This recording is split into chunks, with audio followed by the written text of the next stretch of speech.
Hi friends, क्या आपने PYQ प्रश्नों का अच्छी तरह से अध्ययन किया? यदि किया पीसीएस या अन्य ग्रुप सी के परीक्षाओं के लिए, तो चलिए आइए चेक करते हैं। आपका बहुमूल्य समय नष्ट नहीं करते हैं और सीधे आते हैं प्रश्नों पे। देखिए पहला प्रश्न क्या लिखता है। पहला प्रश्न लिखता है कि भारत के निम्नलिखित राज्यों तथा केंद्र शासित प्रदेशों में किसकी तटरेखा सबसे लंबी है? यहाँ पे टर्म को समझिए, राज्यों तथा केंद्र शासित प्रदेश यानी कि स्टेट्स और यूटी। तो गुजरात, आंध्र प्रदेश, अंडमान निकोबार या इनमें से कोई नहीं। किसको टिक लगा दें?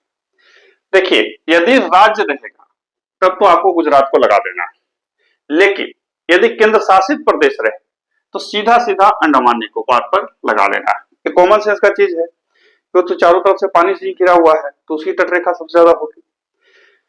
मोर देन 26%, मतलब भारत में जितना भी तट रेखा है उसका 26% प्लस 26% मैंने 26.26 या 26.6 के आसपास है, इतना अंडमान निकोबार के पास जितना भी तट रेखा, समझ रहे हैं ना, मोर देन 26%। तो ये ध्यान रखेंगे। और दूसरा ध्यान रखेंगे कि जब प्रश्न यहाँ आए राज्य एवं केंद्र शासित प्रदेश, ध्यान रखिए कि एक बार ऑप्शन को पढ़ लेंगे। बहुत सारे लोग क्या करते हैं ना कि सबको जानते हैं गुजरात है, पट से गुजरात में लगा दीजिए, ऐसा नहीं करना, ध्यान रखना। अगला प्रश्न है कि निम्न में से किसका संबंध रेल से नहीं है? रेल यानी कि रेलवे से नहीं है। समर्पित माल गलियारा, कवच, स्वर्ण चतुर्भुज या इनमें से कोई नहीं। देखिए समर्पित माल गलियारा को अंग्रेजी में DFC भी बोला जाता है, डेडिकेटेड फ्राइट कॉरिडोर।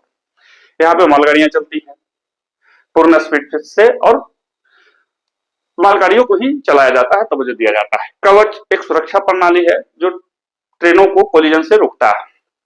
स्वर्णिम चतुर्भुज, स्वर्णिम चतुर्भुज जो है वो रेल से संबंधित नहीं है, रोडवे से संबंधित है। भारत के चारों कोनों को जोड़ने वाली एक क्या बोलते हैं बहुउद्देशीय परियोजना है, रोड से रोड को जोड़ने की, यानी कि रोड के द्वारा देश को जोड़ने की स्वर्णिम चतुर्भुज। तो यानी कि हमारा आंसर सी हो जाएगा, जो रेल से संबंधित ये नहीं है। अगला प्रश्न है कि भारत के संविधान में सार्वजनिक स्वास्थ्य शामिल है। यह प्रश्न बार बार अब बहुत तरह से पूछा जाता है। यहाँ पे सिर्फ सार्वजनिक स्वास्थ्य नहीं पूछेगा, जेल भी पूछता है, पुलिस व्यवस्था भी पूछता है, सार्वजनिक स्वास्थ्य पूछता है, ये सब ज्यादा बार बार पूछे जाते हैं, इसलिए इसको ध्यान रखेंगे।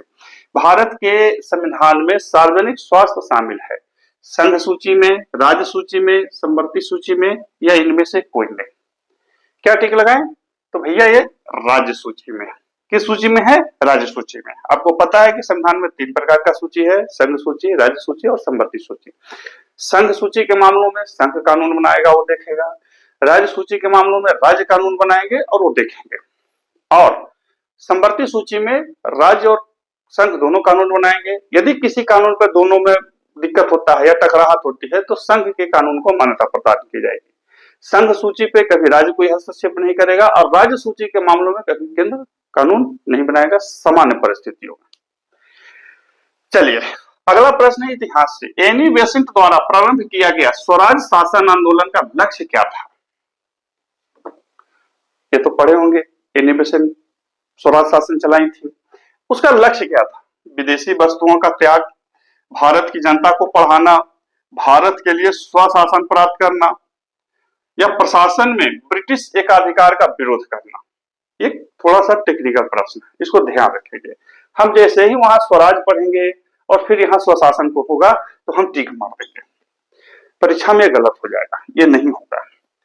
इसका मूल लक्ष्य था प्रशासन में भारतीयों की भागीदारी बढ़ाना, यानी कि प्रशासन में ब्रिटिश एकाधिकार का विरोध करना। इनका था कि भाई हम लोग अपने लोगों पर शासन हम खुद करेंगे, तो आप इस तरह से व्यवस्था कीजिए। यानी कि होम रूल आंदोलन जो था, स्वराज शासन जो आंदोलन था, उसका मुख्य लक्ष्य था प्रशासन में ब्रिटिश एकाधिकार का विरोध करना।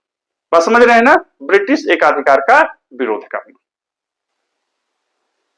प्रश्न को देखिए, निम्न में से कौन सा एक न्यूटन के गति निम्न में से कौन सा एक न्यूटन के गति के प्रथम नियम से संबंधित नहीं है? न्यूटन ने गति के नियम दिए, 3 नियम दिए, तो कौन सा उनके प्रथम नियम से संबंधित नहीं? प्रश्न आजकल इसी तरह से पूछे जाते हैं। परफेक्टली जो आपको जानकारी होनी चाहिए। यदि उस तरह से नहीं है और प्रश्न से आ गया तो थोड़ा दिक्कत होगी, परंतु ध्यान रखिए कि प्रश्न से पूछे जाते हैं, लेकिन यदि आपने पढ़ा है और थोड़ा सा दिमाग लगा दिया तो तुरंत बन जाएगा। देखिए, प्रथम गति नियम से संबंधित नहीं है। पेड़ के हिलाने से उसके फलों का टूट कर नीचे गिरना, चलती हुई गाड़ी के अचानक रुकने पर उसमें बैठे यात्रियों का आगे की ओर झुकना, कंबल को डंडे से पीटने पर धूल कणों का नीचे चला जाना और ऊंचाई से कूदने पर चोट लगना। देखिए, न्यूटन के प्रथम गति के नियम को जड़त्व का भी नियम कहा जाता है। कहा जाता है कि कोई भी वस्तु अपनी स्थिति को, प्रारंभिक स्थिति को बनाए रखना चाहती है जब तक कि उस पर कोई बाह्य बल कार्य न करे। तो ये जड़त्व का नियम है, यानी कि कोई गाड़ी मोशन में है तो मोशन में ही रहना चाहेगी, कोई गाड़ी खड़ी है तो खड़ी ही रहना चाहेगी जब तक उस पर बाहरी बल काम न करे। फिर वहीं से बल की परिभाषा निकल के आती है, फोर्स की परिभाषा निकल के आती है।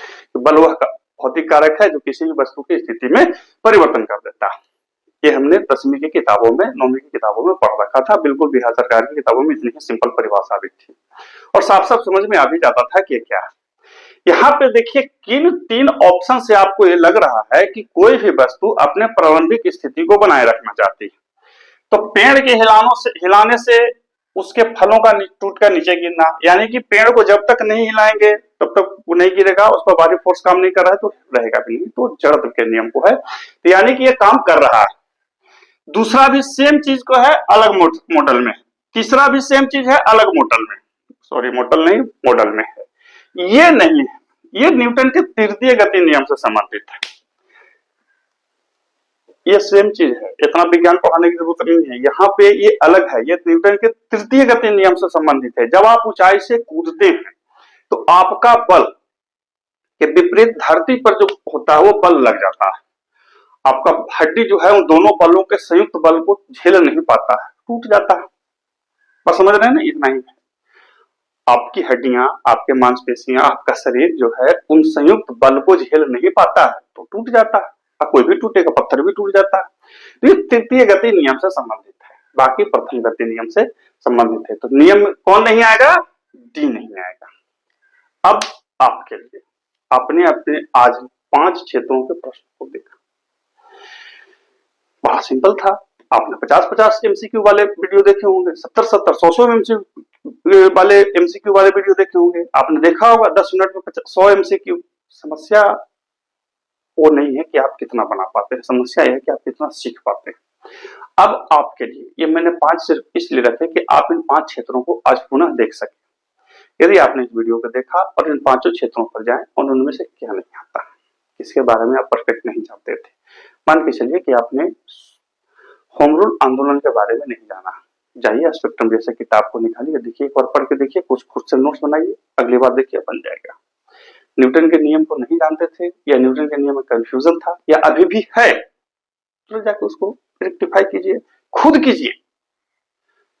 एक अच्छा लेक्चर मैं उस पर बना सकता हूँ, मेरे लिए बहुत इजी बात है, लेकिन जब आप खुद करेंगे तो बहुत परफेक्ट होगी आपके लिए। फिर मिलते हैं अगले वीडियो में, तब तक के लिए गुड बाय।